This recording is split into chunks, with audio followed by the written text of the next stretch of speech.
If you like Psych with Mike, here's a couple of ways that you could really help us out. You could subscribe to the show on Facebook, Twitter, and TikTok at Psych with Mike. But the two things that would really help us out is subscribing to us on YouTube, search Psych with Mike, but also going to Apple Podcasts and leaving us a review and a comment. And as always, if it's Friday, it's Psych with Mike. Did say it's true. You know, she said it's true. What was her name? Madeline Kahn. She was in all of those movies. Yeah, I saw Young Blazing Frankenstein, Saddles the other day. It was on, and I stopped and watched about 25 minutes of it. And when was that movie made?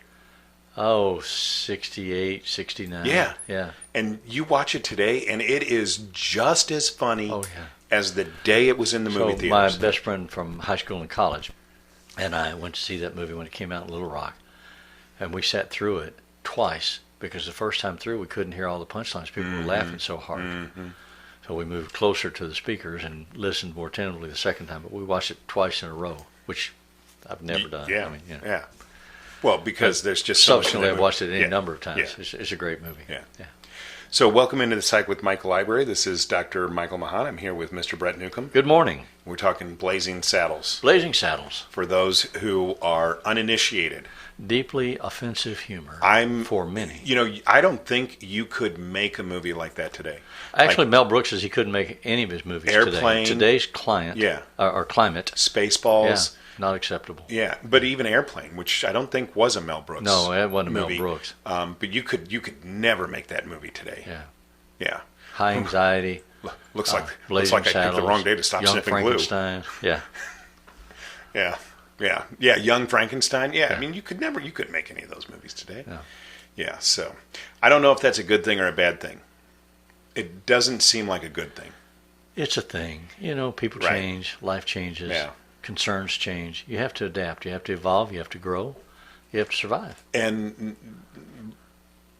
so do you think that during this period where people were making Blazing Saddles, Airplane, Young Frankenstein, Silver Streak, all of those movies that were either mildly or even overtly offensive, were people more psychologically flexible, or were because who's the sheriff in Blazing Saddles? Cleavon Little. Yeah. I mean, he was in that movie. Right. Do you think that he felt like that was a negative role for an African American man, or he was just trying to survive, or do you think that he thought that was a real breakout role?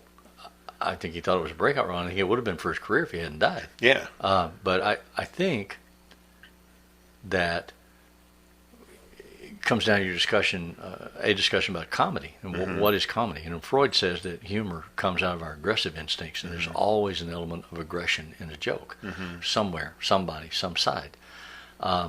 But sociologists talk about the use of humor as a scalpel to carve away our entrenched mindsets and shock us with something that says, well, wait a minute, maybe that needs to be re-examined. What's funny about that? And slapstick is considered one of the lowest forms of humor. Puns are considered low forms of humor. But Mel Brooks came up with some really biting social satire that challenged a lot of our myths and beliefs about who we were as people and made us think about things and contributed to changes in our culture. But the pendulum swings back and forth. Yeah. And I think now in today's world it's swinging back more to the conservative, locked in, ironclad, this is right, this is God's way, and it can't be any other way. And so there will be another wave of humor that comes along to try to crack some of that. So do you think, but going back to my point, do you think that people during that period of time when those movies were being made, or even just during the 60s and 70s, would you say that people were more psychologically flexible during that time? No, there was just so much upheaval in the world. I mean, the Vietnam War was going on. At the time, I was a young, ignorant liberal. Now I'm an old, ignorant liberal. So I don't know how flexible I was then or how flexible I am now. I still find Mel Brooks to be hysterically funny. I watch his movies again and again. Right. And I think they're great. And I don't know, I've never heard anybody say, who watched Blazing Saddles, say, oh, I found that horribly offensive. I'm sure there's somebody who does find it offensive. And I don't know what I'm afraid of. And what we want to talk about today is this idea of what are the traits that make somebody psychologically healthy. And for me, the number one trait is flexibility. If you're more psychologically flexible, you have the greatest potential to be able to effect change in any system. Right? Well, it certainly enhances your adaptability. Yeah. As things change, you have to adapt. And so I'm always thinking about, in terms of being able to define, what does that mean, psychological flexibility? What does that mean? How could I convey that to another person? So then I think about, okay, was during the 70s, it just seemed like to me, so in the 70s, I was young, like in, pre-adolescent, and just becoming an adolescent. Thanks, I was older then. Yeah. Yeah. And I remember that, what was it, the Jimmy Carter election, 1976, was the first time that I would say that I was politically aware. And I remember begging my mother to vote for Jimmy Carter. And I remember and she would always tell me, okay, I hear what you're saying, but I'm not going to tell you who I vote for. And I remember on election night, I was watching the returns up until my bedtime, and then I went to bed, and she came to, my room was in the basement, and she came to the stairs and opened the basement door and said, "Hey, Mike." And I said, "What?" And I came to the bottom of the stairs, and she said, "I voted for Jimmy Carter." And I'm not joking, I'm crying right now, because that was, people who don't know, I had a really contentious relationship with my mother, and that was probably one of the times when I felt most close to her. And so then I saw a lot of compromise go on in the government during that period. It felt like that people were willing to give something to be able to get something. And I don't see as much of that today. So does that mean that we were more flexible then? Or I don't know what that means, but it felt different. Sociologists have done a lot of research on exactly that topic, and one of the things that they will say about those years is that there was a more cohesive mindset in our country because there were three main television channels. Everybody watched those three channels. I mean, people built their lives around shows that were on. I remember dating a girl in high school that could never go out on a Tuesday night. I don't remember that it was Tuesday, but say it was. Sure. Because she had to be home to watch Have Gun Will Travel with her family. Yeah. And I remember that doctors were told on Monday nights, Marcus Welby, MD, is on, and on Tuesdays you can expect a lot of calls to your office with people experiencing the symptoms and suffering that they talked about from that whatever night. Marcus had resolved in the hour that he had the night before. Yeah. So politically, there were more cohesive, inclusive messaging systems. Now we're all compartmentalized in our own little compartment. We don't cross-reference. So there's a whether it's our social media or whether it's our television, we can find presenters that match our rhythms and our bias, and that's all we listen to anymore. So it's hard to get any objective news reporting. Right. I was watching, before I came out here today, news on CNN, and the news reporter was making a number of comments that in my day, growing up and learning about being a journalist and a newspaper reporter and stuff like that, you comport yourself with reporting the facts, the who, what, why, when, where, and you don't do the analysis. That's in the editorial page. Well, this woman on CNN today was offering editorial analysis of everything from whatever her perspective is, and then giving the facts. And I find that to be reprehensible, but it's what's there, and so you have to pick and choose and find your way. Right. And I mean, I don't even know if there is a way to find a completely unobjective or objective. Well, there's no money in it. Yeah. I mean, it doesn't get supported financially. Well, but could, so we didn't know about the editorial bias in the news back when Walter Cronkite was on the air, because there was just three stations. Uncle Walter. Yeah, and everybody loved him. Yeah, and you just believed what he said because Right. you assumed that he had integrity. And everybody knew what he said. Yeah. Because that was the only source of information. Right. So if you talked about the news, you talked about what did Uncle Walter say. Right. Or Smith on ABC. I've forgotten his first name. And then Brinkley, Huntley and Brinkley on NBC. Now, those were trusted figures who were traditional reporters, even though they had biases and agendas. They didn't come out in their reporting as visibly. It may have impacted in the editors. But today, there's so much money to promote the development of communication lines for the extremes and for the narrow channels. I saw that Charles Koch, one of the Koch brothers, came out this week and said, we were wrong to spend so much money narrowing the channels and focusing the compartments. Wow. We should not have done that.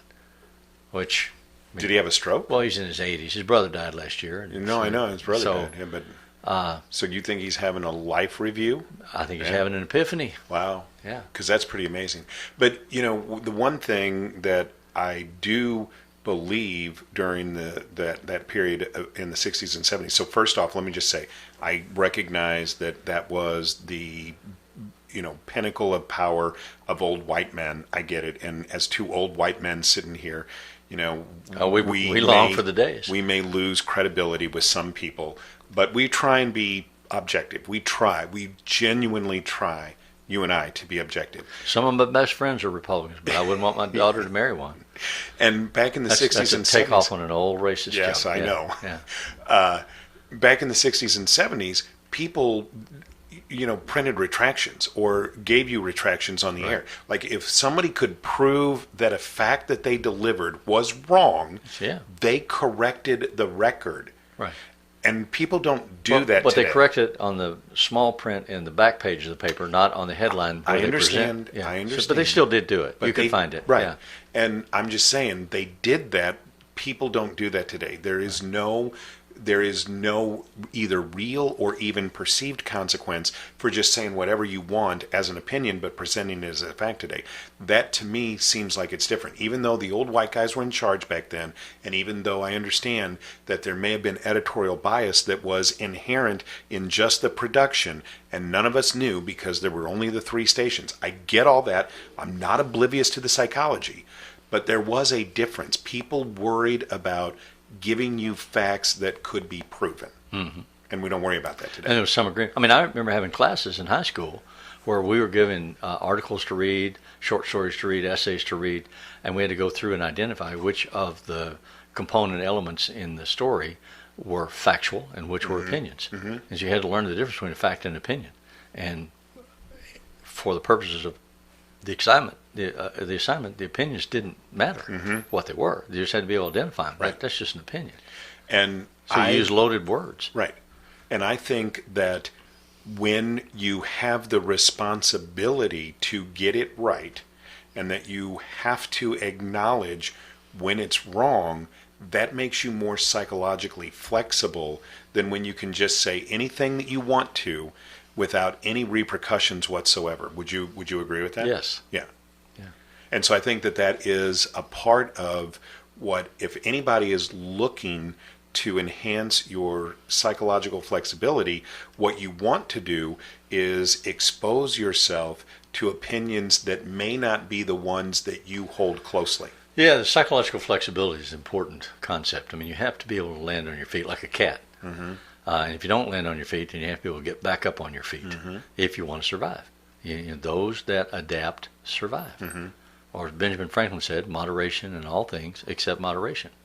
Yes, that's a very good line. Yeah. And, you have said this to me in the past. I don't know if you will say that you've said this to me or if you will remember saying this to me. But you have said to me in the past that one of the things that I'm very good at is telling on myself when I believe that I've done something wrong. And that... I don't think I've said that as a message of praise. I Oh. think I've said that as an observation of truth. Yeah. Well, I've always taken it as Yeah. as a high honor. Yeah. And I think that that's what I would encourage people to be willing to do, be open to the possibility that something that you believe may not be 100% accurate, and at least give yourself the opportunity to be exposed to information that's to the contrary, and then sit with that. I tell people all the time, I wouldn't make a decision, ideally, about anything that was important without exposing myself to, at least 50% of the time, the opposite view.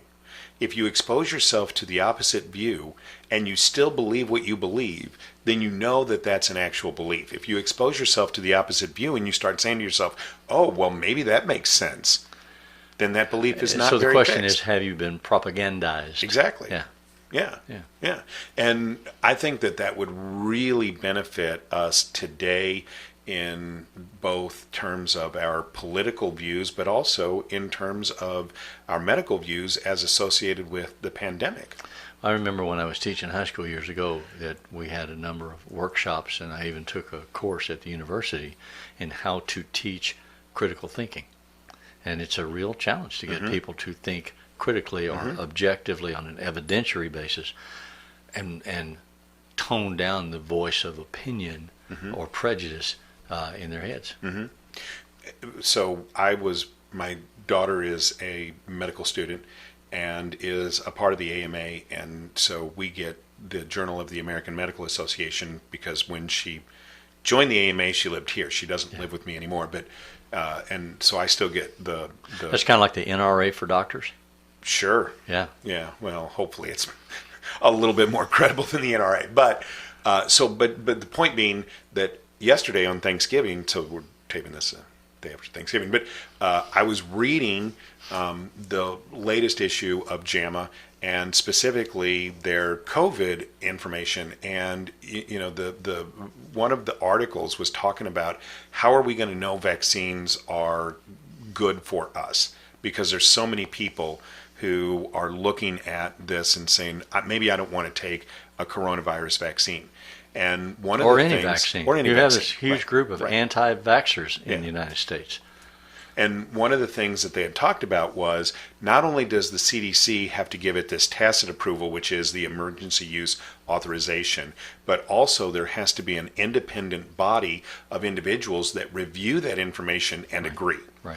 And the Trump administration has recently sued New York for exactly that thing, for wanting there to be an independent review of the information. Right. And I'm just like, why would you ever do that? Why would anybody think that having independent review? Well, because you think that the independent reviewers are the mouthpiece of some organization that you don't agree with, is obviously why you would not want that. But I think we've lost, at least I feel like that some portion of us have lost the psychological flexibility to be able to look at that kind of information and draw an independent conclusion.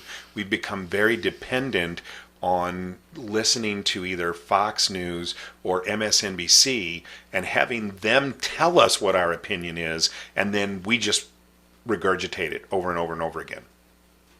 I would agree. And We've become victims of demagoguery and I think that on that's both sides. I think that's really scary. Yeah. Because what is the ultimate conclusion to that? Where does that ultimately lead us? I mean, we just get more and more and more polarized. So we have this, right down the middle split of the country, and the only way that you can appeal to either of those constituencies is to become more and more to either the right or the left. So it's an emotional challenge for me personally. I have friends with whom I disagree about things, religious, political, economic, whatever.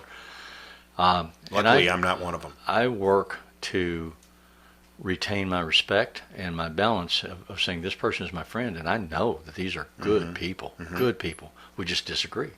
Rather than suit up in a uniform of my cause, and it's an all or nothing. You're either with us or you're against us. Right.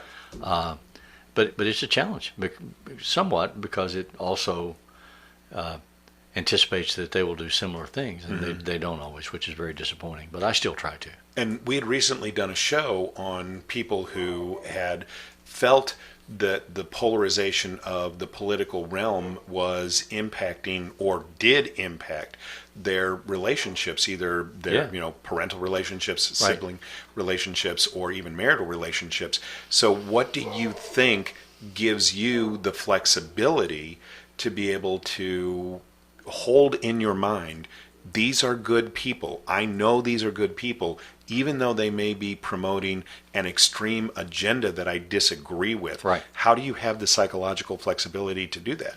It's about adaptation and survival. I mean, it's something I've had to do my whole life. You have to be able to look objectively and see where you stand.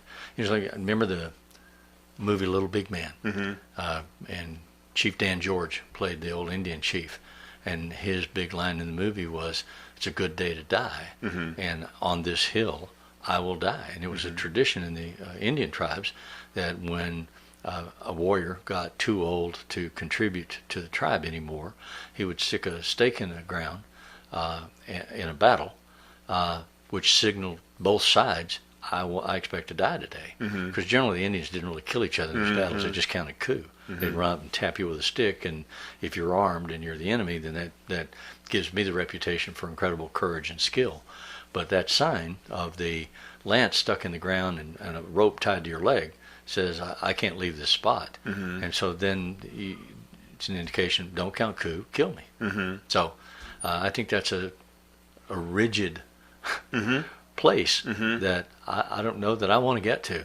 I still want, don't go gentle into that good night. I keep wanting to fight it and adapt and survive as things change.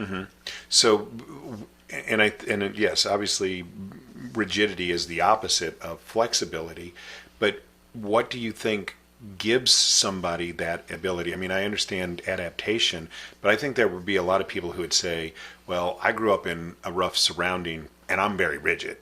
So I think that there are a lot of people who would feel like that they had to adapt in their lives, and they may still be rigid. I think there's something more that happens that gives us the ability to be psychologically flexible.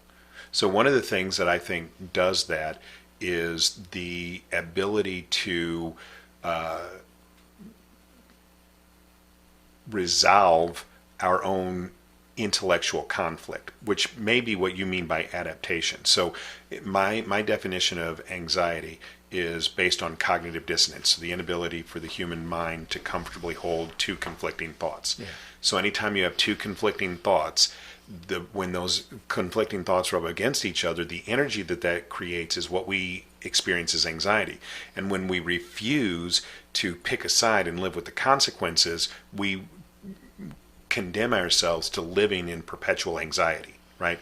So I want to call this girl and ask her to go on a date, but I'm terrified that she might say no or that she might say yes. And so I live in this perpetual state of anxiety over whether I should call her, whether I'm afraid to get the answer.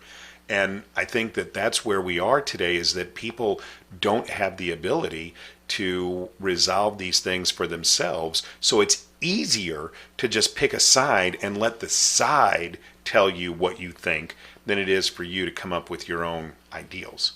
Right. I agree. You agree with that? Yeah. I mean, we are conditioned, propagandized, taught from childhood. If you do the right things as the system defines the right things, you'll be rewarded. Good things will happen to you. Good things happen to the people that walk the line. Bad things happen to people that don't. And so if bad things are happening in your life, it's because you're a loser. You get with the program, you'll be a winner. I mean, that's the whole prosperity doctrine for a whole branch of evangelical Christianity.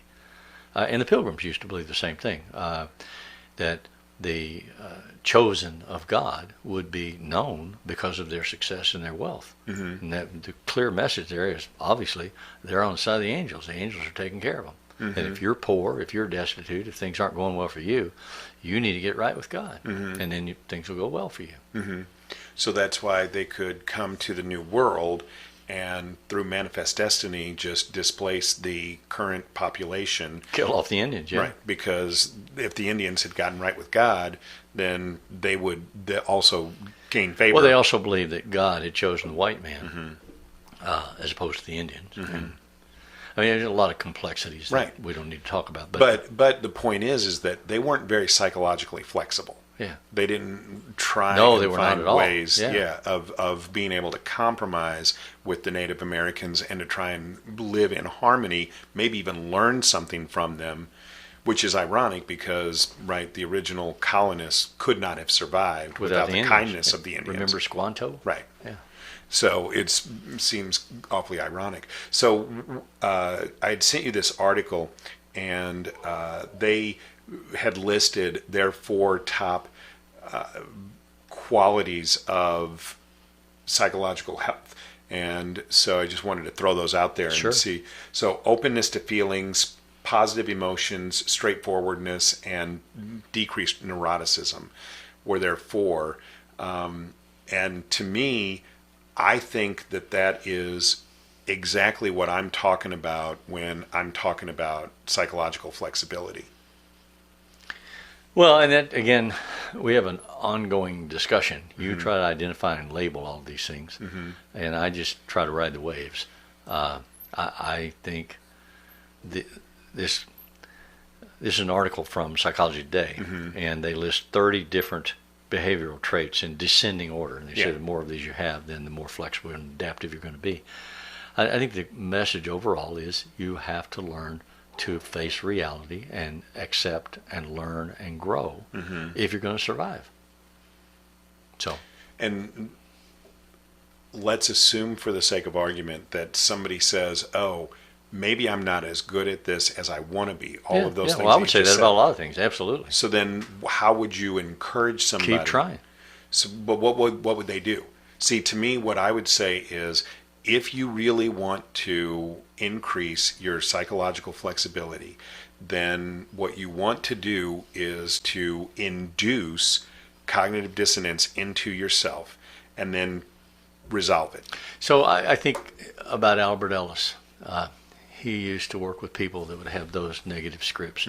I couldn't get a date. This company won't hire me.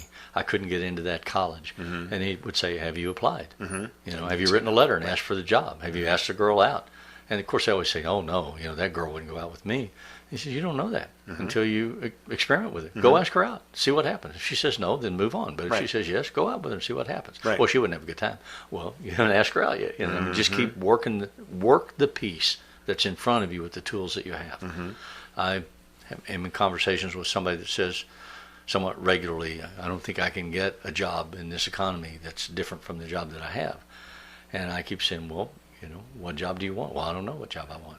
Well, so then my recommendation is pick one and work it and see. If you don't like it, quit and walk away. If you do like it and it's what you want, then let it blossom. But if you don't get in the pool, I mean, you just walk around the side of the pool, you'll never learn to swim. Right. So, Right. Got to get in the water. Yeah, and so that's exactly what I mean by inducing your own cognitive dissonance. So, you know, the only way to resolve cognitive dissonance is to pick a side and live with the consequences. Well, as psychologists and counselors tell you on a regular basis, the only way through it is through it. You can't avoid it. You can't go around it. You can't deny it. You can't pretend it isn't real. You got to go through it. You just got to do something. Yeah. You got to make a decision, take an action, and then recognize that whatever you know what actions the you fighter take are gonna pilot's have motto consequences. is? Do something. Do something. Yeah. Lead, follow, or get out of the way. Yeah. Yeah. Yeah. And, you know, when you're flying an airplane and you're going to crash, whatever you're doing is causing the plane to crash. So do something different, even if it seems like wrong at the time. Counterproductive, counterintuitive. That's right. Just And wrong. do something. Do something. Yeah. Yeah. All right. So hopefully that's beneficial to people and that you get something out of that. As always, if you want to, you can go to the internets and check us out on the YouTubes and on TikTok. You can check us out at Psych with Mike. You can find the Facebook page at Psych with Mike. But if you do nothing else, please go to Apple Podcasts and leave us a rating and a comment. That is so beneficial for the show. The music that appears in Psych with Mike is written and performed by Mr. Benjamin DeClue. And as always, if it's Friday, it's Psych with Mike.